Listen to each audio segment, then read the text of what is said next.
Welcome to the class of Advanced Transport and Traffic Engineering. Subject code is CE703C. This is the very first class of this subject. So today's lesson will be comprised on introduction portion only. Uh, in this subject, your correct subject curriculum, there are mainly three portion, right? Railway engineering, traffic engineering, and airport engineering. So let's start with from railway engineering. So what is railway engineering? The branch of civil engineering which deals with the design, construction and maintenance of the railway tracks for safe and efficient movement of trains is called railway engineering. These are the contents. Okay, like ballast, rails, slipper, points of crossing, points of switch. Actually, just a second. This ballast has a chapter, rail has a chapter, slippers have a chapter. Okay, so we'll deliver elaborate lesson about this section, but today just take that introductory notes. So what is ballast? Ballast is the granular material, usually broken stone or bricks, single and conquer, gravel and sand placed and packed around the slipper to transmit load from slipper to formation layer, right? The size range of ballast usually 20 millimeter to 65 millimeter. Now there are some types of ballast, as I told earlier.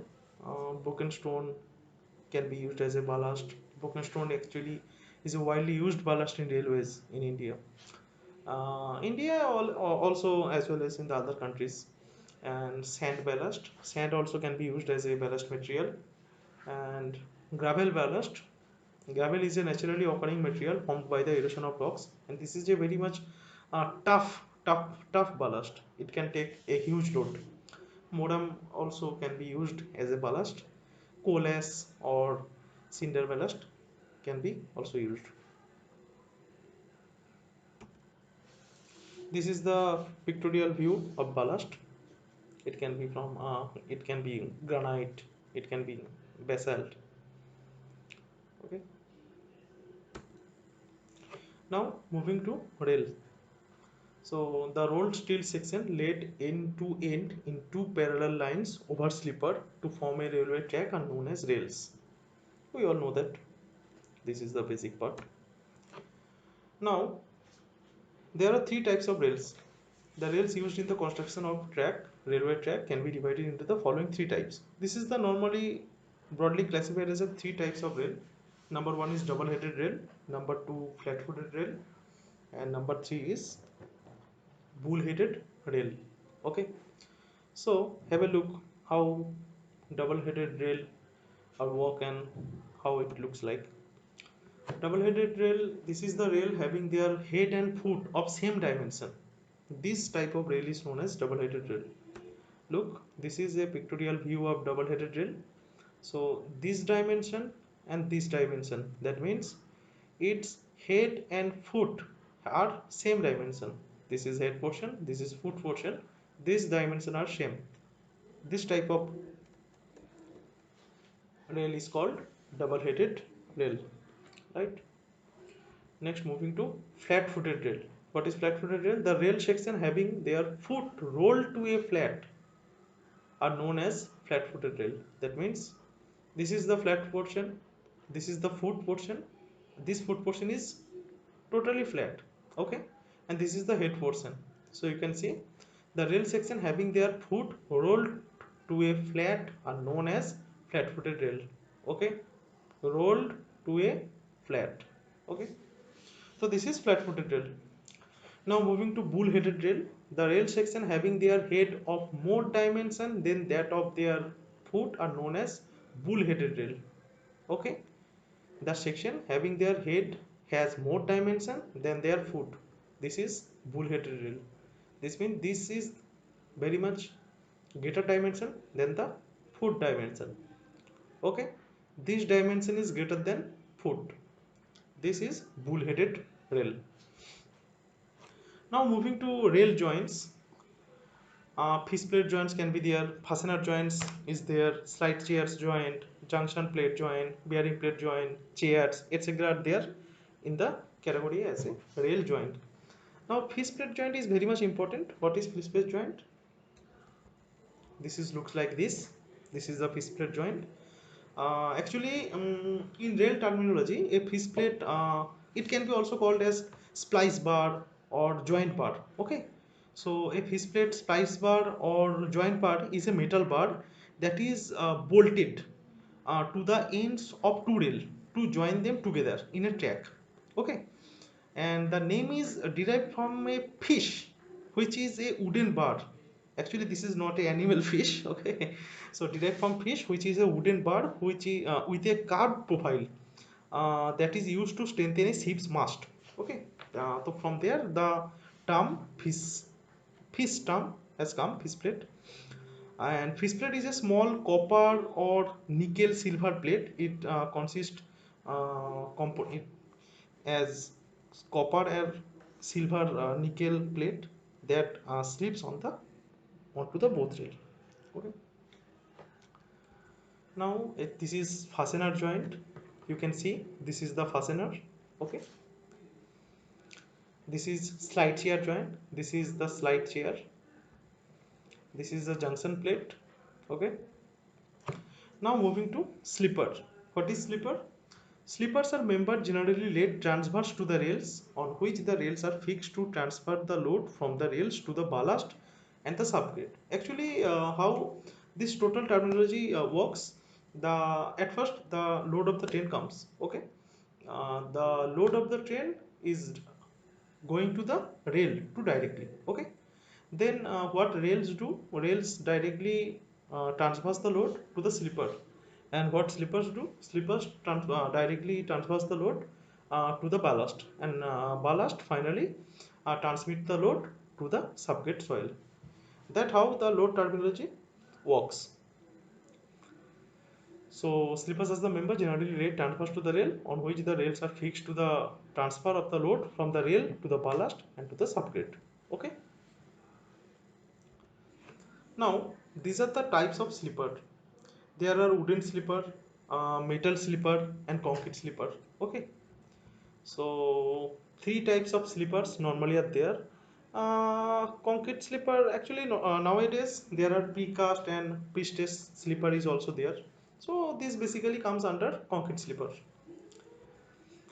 So this is a wooden slipper looks like. This is 8-inch long, that means 2.4 meter long, and this dimension is 8 inch. Sorry, this is 8 foot. Okay, 2.4 meter, and this is 8 inch, that is 200 millimeter. And the height or the depth of this wooden slipper normally is 4 inch, that means 100 millimeter. Nowadays wooden slipper are obsolete. We don't use wooden slipper nowadays. Next is concrete slipper. This is how it looks normally when you travel through train or going to station. You can see this type of slipper. This is the most commonly used slipper nowadays in India and other countries also. This is the metal slipper. Okay, these slippers are used very occasionally. Now this is point of crossing. Point, crossing, turnout, crossover, and such related terms are arrangement by which different routes either parallel are connected and offer the means for terms to move from one route to another route is called point of crossing. Okay. Now these are the components of switch, right? So there are 5 components we can see. Number one is a pair of stock rail is there, a pair of tongue rail is also there, heel block, stretcher bar, and slide chair, right? So take a look. What is a stock rail?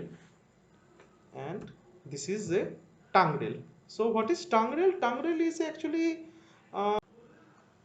okay. Let's continue. Huh. So what is tongue rail? Tongue rail is a tapered movable rail made of high carbon or manganese steel. It can be from high carbon or manganese steel to withstand wear and tear. As its thicker end, it is attached to a running rail. Okay, and a tongue rail is also called a switch rail. Uh, just a second. Yes. And a tongue rail is also called switch rail. And what is stalk rail?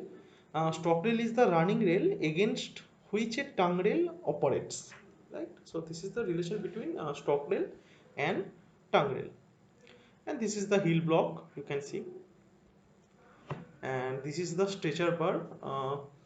Stretcher bar has importance in the railway engineering. The function of a stretcher bar is to keep the two rails in railway switch a defined distance apart at all times, and to ensure that both rails move simultaneously as a coupled pair when you command or when it commanded, right?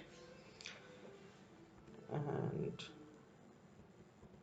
one portion I'm missing. Slide chair. So what is slide chair?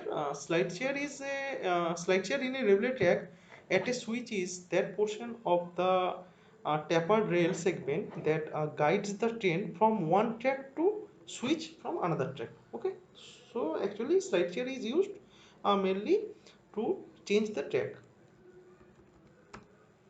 Okay, this is the point of switch. A switch consists of stop rail and tongue rail. As I told earlier, a point is consist of left hand and right hand switch, right? And this is the slide chair.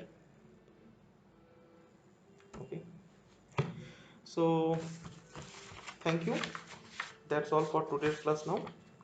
From the next class, we can elaborate for the each chapter, like what is ballast and elaboration and details of ballast, details of sleeper, details of rails, and there are another uh, many chapter is there like tractive resistance, creep, etc.